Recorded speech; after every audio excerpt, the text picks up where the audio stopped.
I'm Seryna Myers, and I had this hit to come on this morning, and it's actually just taken until now to have enough energy to come on and share this with you.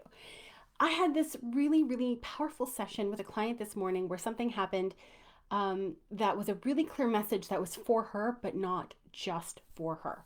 So let's get rid of these 800 pop ups that Facebook is giving me and let's get back to what we were talking about. So, if you're not familiar with my work, I've written a book called Sacred Anger, which is out a week from today. You can already pre order it at sacredangerbook.com. And the rest of my work is really focused around helping people pleasers and recovering people pleasers start to own their feelings, start to make space for themselves, start to prioritize pleasure, and all this beautiful work that we do um, when we stop just making everybody's needs more important than our own. So, a lot of it is just creating a lot of beautiful space to get really raw, real, and honest about what is truly being experienced in the heart, including uncomfortable emotions like anger, hence the book. So, let me tell you about a session that I had today. This is the second session in a row where, when I'm bringing messages forward for the client, that there is this feeling of half the room being filled with her ancestors. Now, I'm a trained medium, but in general, I don't like to talk to dead people. That's kind of my typical rule of thumb.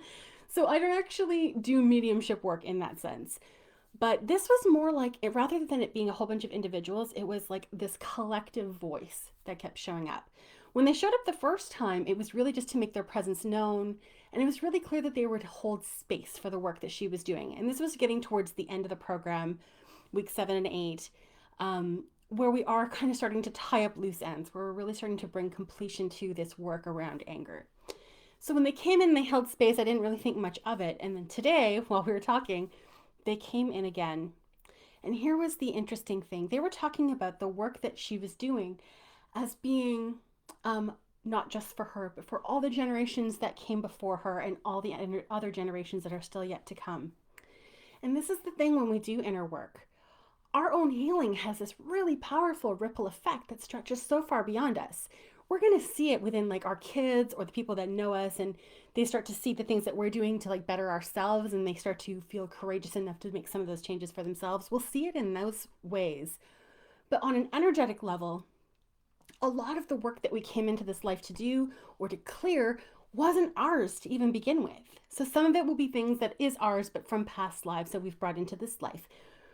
But a lot of it is going to be stuff that is ancestral. It'll be through our lineage. And in this case, this was the generations and generations and generations of women that was coming down through her maternal line.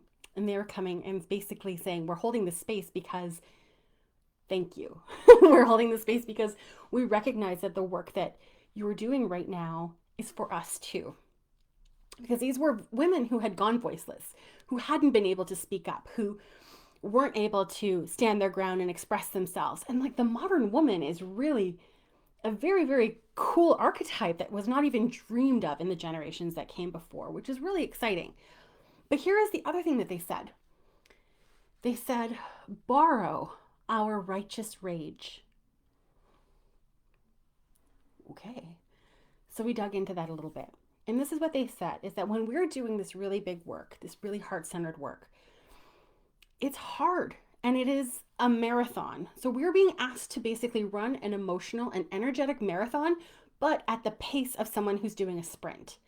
So when we sprint, we go really, really hard, really, really fast, but for just a short amount of time. But when we're running a marathon, it needs to almost be a little bit of slow and steady to be able to get from beginning to end. And what we're being asked to do, particularly at this time, specifically women who are working through their anger, we are being presented these opportunities where we have to have the intensity of a sprint before the duration of a marathon. And it asks so much of us. And in this journey and during this process, what's going to happen is the energy is going to dip. And there will be days where you're going to just be like down for the count, where you're going to be like, I can't do it. I can't push through another day.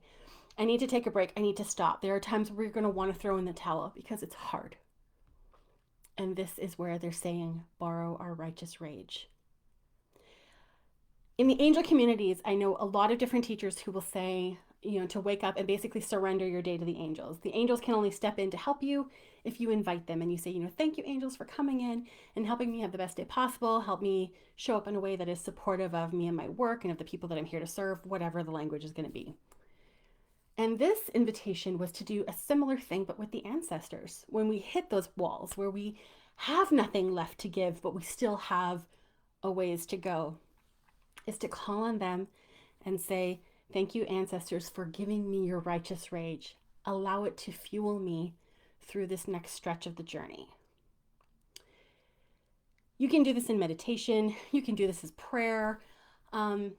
You can honestly just think it. Like, it doesn't have to be any kind of formal way. You don't have to do a big ritual. You don't have to set out an ancestral altar with a bunch of offerings.